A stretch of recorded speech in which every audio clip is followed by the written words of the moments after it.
Attacks on Asian Americans aren't just taking a personal toll, there's an economic impact as well. Recent numbers show unemployment. Across the country, there have been a number of disturbing acts of hate against Asian Americans.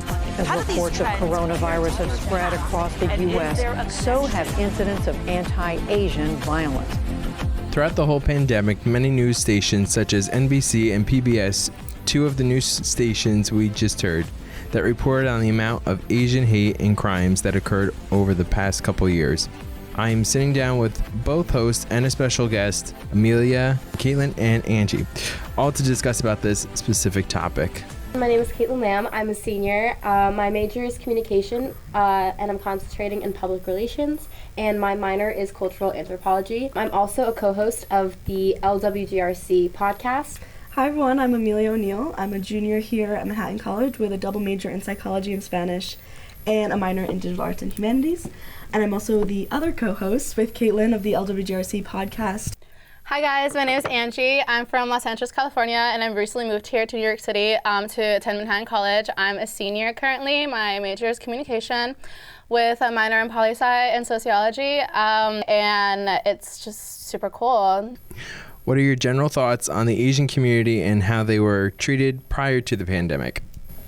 I feel like there's been a general push in the last few years to have more Asian representation before the pandemic, so I definitely did notice that.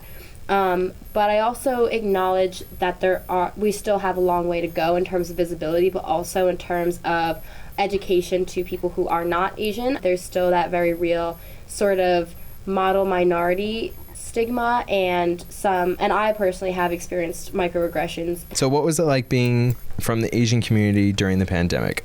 It was definitely a really scary time. I was seeing and reading all the stories. Obviously, I'm sure people have seen pictures as well that were going around online. People, particularly elderly Asian people, being attacked on public transportation. And at one point, my mom texted me and told me not to take the subway because it was just becoming too dangerous. I mean, it's so sad to witness it and to see how it can affect one of your close friends, but it's also just so challenging to put yourself in someone else's shoes and experience, or try to not experience, but try to fully understand to the extent that it does impact one's life.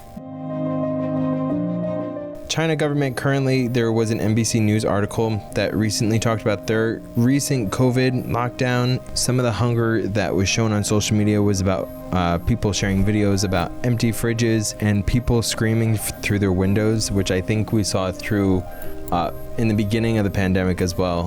What are your thoughts on that story? It's really sad overall, despite any country that had a more aggressive approach of like completely shutting everything down, and they were able to actually do that.